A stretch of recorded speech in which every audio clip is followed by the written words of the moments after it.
എറണാകുളം അങ്കമാലി അതിരൂപതയിലെ അച്ചടക്ക നടപടികൾക്കായി പ്രത്യേക സഭാ കോടതി. തിയോഫിനുണ്ട് കൊച്ചിയിൽ നിന്ന് വിശദാംശങ്ങളുമായി. തിയോഫിൻ എന്ന് വിളിച്ചു വന്നതാണ്, പെട്ടെന്നാണ് കൊച്ചി എന്ന് വായിലേക്ക് വന്നത്. ഇത്തരത്തിൽ ഈ അതിരൂപതയ്ക്ക് കീഴിലുള്ള പ്രശ്നങ്ങളൊക്കെ, ആഭ്യന്തരമായി ഉണ്ടാകുന്ന പ്രശ്നങ്ങളൊക്കെ ഈ കോടതിയിൽ തന്നെ പരിഹരിക്കുമെന്നാണോ പറഞ്ഞു വരുന്നത്?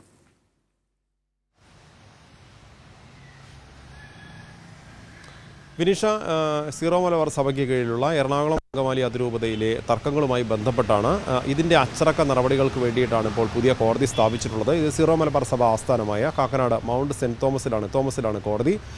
ഔദ്യോഗികമായി ഇതിനുള്ള ഉത്തരവിട്ടത് സീറോ മലബാർ സഭ അധ്യക്ഷനായ മാർ റാഫേൽ തട്ടിലാണ്. കോടതി 18-ാം തീയതി, ഈ മാസം 18-ന് നിലവിൽ വന്നു എന്നാണ് സീറോ മലബാർ സഭ അറിയിച്ചിരിക്കുന്നത്. എന്തായാലും ഈ തർക്കവുമായി ബന്ധപ്പെട്ട് സാധാരണഗതിയിൽ ഒരു രൂപതയുമായി ബന്ധപ്പെട്ട്, അതായത് ഏതെങ്കിലും ഒരു സഭയുടെ, പ്രത്യേകിച്ച് സീറോ മലബാർ സഭയാണെങ്കിൽ തന്നെ കത്തോലിക്ക സഭകളുടെ ഓരോ രൂപതകളിലെയും അച്ചടക്ക നടപടികളോ അതുമായി ബന്ധപ്പെട്ട മറ്റു വിഷയങ്ങളോ ഉണ്ടെങ്കിൽ അതാത് രൂപതകൾക്കുള്ളിലാണ്, അല്ലെങ്കിൽ അതിരൂപതയാണെങ്കിൽ അതിരൂപതയ്ക്കുള്ളിലാണ് കോടതി സ്ഥാപിക്കുക. പക്ഷേ ഇവിടെ ഇത് സീറോ മലബാർ സഭ ആസ്ഥാനത്ത് സ്ഥാപിച്ചിരിക്കുന്നു. അതിനൊരു കാരണം കൂടിയുണ്ട്. ഈ എറണാകുളം അങ്കമാലി അതിരൂപതയിലെ തർക്കങ്ങൾ വളരെ രൂക്ഷമാണ്. ഇതുമായി ബന്ധപ്പെട്ട് നിരവധി പ്രശ്നങ്ങളുണ്ട്. കാരണം വിമതരായി നിൽക്കുന്ന വിശ്വാസികൾക്കൊപ്പം ഒരു വിഭാഗം വൈദികരും വിമതരായി തന്നെ നിൽക്കുന്നു. കാരണം ആ വിമത വൈദികരിൽ 4 പേർക്കെതിരെ കഴിഞ്ഞ ദിവസം നടപടി ഉണ്ടായത് നമ്മൾ റിപ്പോർട്ട് ചെയ്തതാണ്. ഈ സാഹചര്യത്തിലാണ് ഒരു പ്രത്യേക കോടതി അച്ചടക്ക നടപടികൾക്ക് വേണ്ടി, അതായത് ഇനിയും നിരവധി അച്ചടക്ക നടപടികൾ ഉണ്ടാകും. ഈ കോടതിക്ക് സന്യസ്തർക്ക്, വൈദികർക്ക്, അതായത് വൈദികർ, കന്യാസ്ത്രീകൾ, അതോടൊപ്പം തന്നെ വിശ്വാസികൾ, ഇവരിലെല്ലാം ഈ സഭ പറയുന്നതനുസരിച്ചുള്ള കാര്യങ്ങളിൽ മുന്നോട്ട് പോയില്ലെങ്കിൽ, അതായത് പ്രത്യേകിച്ച് ഏകീകൃത കുർബാനയുമായി ബന്ധപ്പെട്ട വിഷയമാണ് ഇവിടെ ഉയർന്നു നിൽക്കുന്നത്. ഇതുമായി ബന്ധപ്പെട്ട വിഷയങ്ങളിൽ സഭ പറയുന്നത് അംഗീകരിച്ചില്ലെങ്കിൽ അവർക്കെതിരെ അച്ചടക്ക നടപടി ഉണ്ടാകും. അതിന് ഈ കോടതിക്ക് അധികാരമുണ്ടാകുമെന്നാണ് പറഞ്ഞിട്ടുള്ളത്. ഇതാണ് സീറോ മലബാർ സഭ നേതൃത്വം അറിയിച്ചിട്ടുള്ളത്.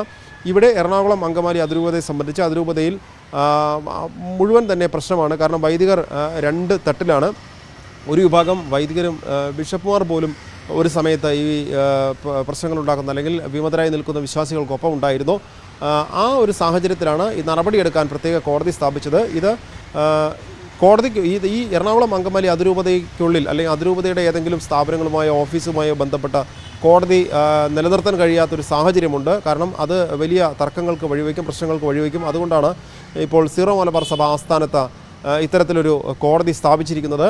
എന്തായാലും നേരത്തെ ഉണ്ടായ വൈദികർക്കെതിരെ ഉണ്ടായ അച്ചടക്ക നടപടി ഉൾപ്പെടെ അത്തരത്തിൽ സമാനമായ രീതിയിലുള്ള അച്ചടക്ക നടപടികൾ ഇനി ഉണ്ടാകുമെന്നൊരു സൂചനയാണ് നൽകുന്നത്. സഭാ നേതൃത്വം ഒട്ടും വിട്ടുവീഴ്ചയ്ക്ക് തയ്യാറല്ല എന്നാണ് ഈ നടപടി വ്യക്തമാക്കുന്നത്. എന്തായാലും വിശ്വാസികൾ ഇതുമായി ബന്ധപ്പെട്ട് കൂടുതൽ പ്രതിഷേധത്തിലേക്ക് ഇനി പോകാനുള്ളൊരു സാധ്യതയുമുണ്ട്. കോടതി സ്ഥാപിച്ചതുകൊണ്ട് മാത്രം ആകണമെന്നില്ല, പക്ഷേ ഇനിയുണ്ടാകുന്ന അച്ചടക്ക നടപടികൾ ഏത് രീതിയിലാകും എന്നത് ആശ്രയിച്ചിരിക്കും വിശ്വാസികളുടെ ഒരു പ്രതികരണം. എന്തായാലും സഭയിലെ ഏകീകൃത കുർബാനയുമായി ബന്ധപ്പെട്ട വിഷയങ്ങൾ, ഇതുമായി ബന്ധപ്പെട്ട അച്ചടക്ക നടപടികൾക്ക് സഭ നീങ്ങുന്നു എന്ന കാര്യമാണ് വ്യക്തമാകുന്നത്. സഭാ സിനഡ് നിർദ്ദേശിച്ചതനുസരിച്ച് ഏകീകൃത കുർബാന പൂർണ്ണമായും എറണാകുളം അങ്കമാലി അതിരൂപതയിൽ സാധ്യമായിട്ടില്ല. അതിൻ്റെ കൂടി പശ്ചാത്തലത്തിലാണ് ഇത് നിർബന്ധപൂർവ്വം ഇത് നടപ്പിലാക്കാനുള്ള ഒരു ലക്ഷ്യത്തോടു കൂടിയാണ് ഇപ്പോൾ ഇത്തരത്തിൽ കൂടുതൽ കർശനമായ നടപടികളിലേക്ക് മുന്നോട്ട് പോകുന്നത്. ഈ കൂടുതൽ അച്ചടക്ക നടപടികൾ സ്വീകരിക്കുന്നതിൻ്റെ ഭാഗമായിട്ടാണ് ഇപ്പോൾ പ്രത്യേക കോടതി തന്നെ സ്ഥാപിച്ച് മുന്നോട്ട് പോകാനുള്ള ഒരു നീക്കം. വിനിഷ. ശരി, തിയോഫിനാണ് വിശദാംശങ്ങൾ പങ്കുവച്ചത്. എറണാകുളം അങ്കമാലി അതിരൂപതയിലെ അച്ചടക്ക നടപടികൾക്കായി പ്രത്യേക സഭാ കോടതി.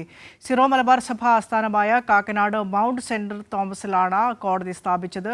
Major archbishop Mar Raphael തട്ടിലാണ് കോടതി സ്ഥാപിച്ചുകൊണ്ടുള്ള ഉത്തരവിറക്കിയത്. തിയോഫിനാണ് വിശദാംശങ്ങൾ പങ്കുവച്ചത്.